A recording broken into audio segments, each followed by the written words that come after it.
ఇక్కడ ఉన్న శ్రీనివాస్ రెడ్డి గారు మా జిల్లా ఎస్పీగా ఉండే, వారు జిల్లా ఎస్పీగా ఉన్నప్పుడు నేను జిల్లా పరిషత్ మెంబర్ జడ్పీటీసీని. ఆ రోజు వారికి కూడా తెలియకపోయి ఉండొచ్చు, నేను జడ్పీటీసీ నుంచి నెక్స్ట్ ఎదుగానో వారికి కూడా తెలియకపోయి ఉండొచ్చు కదా.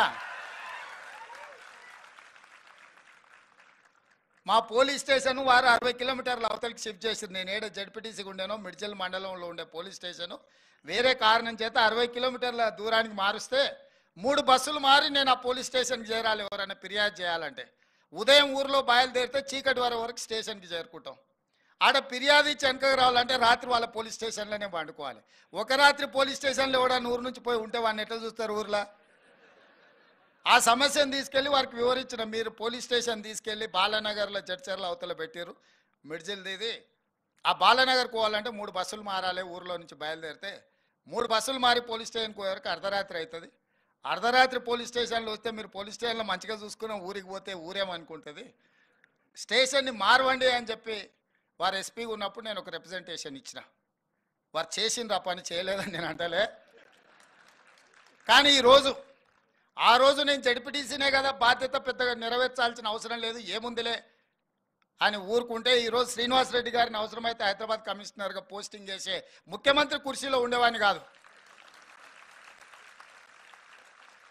ఒకరోజు వారి దగ్గరికి నేను కాగితం తీసుకొని వెళ్ళిన, ఈరోజు మా ప్రాంతానికి అవసరం ఉందని. ఈరోజు ఏదైనా అవసరం ఉంటే వారు నా దగ్గరకు వచ్చి ఇది సమాజానికి అవసరం ఉందని చెప్తున్నారు. It's a span of 15 years. 2006-7లో ఇది జరిగింది. 2023లో తెలంగాణ రాష్ట్రానికి నేను ముఖ్యమంత్రి అయినా. 16 సంవత్సరాలు కష్టపడితే రాష్ట్రానికి ముఖ్యమంత్రి కాగలిగినాము. మీరందరూ ఎందుకు కాలేరని నేను అడుగుతున్నా. మీరందరూ కష్టపడండి, ఒక ఫోకస్తో పనిచేయండి. ఇక్కడున్న జితేందర్ కావచ్చు, లేకపోతే అవినాష్ కావచ్చు, సుధీర్ బాబు వాళ్ళ ఫాదర్ ఎంపీ, కానీ ఆయన ఐపీఎస్ ఆఫీసర్. ఆయన ఏం రాజకీయాలు వైపోలే, చదువుకుంటే ఐపీఎస్ అయింది. శ్రీనివాస్ రెడ్డి గారు అగ్రికల్చర్ బ్యాక్గ్రౌండ్, చదువుకొని ఐపీఎస్ హైదరాబాద్ సిటీ కమిషనర్ అయింది.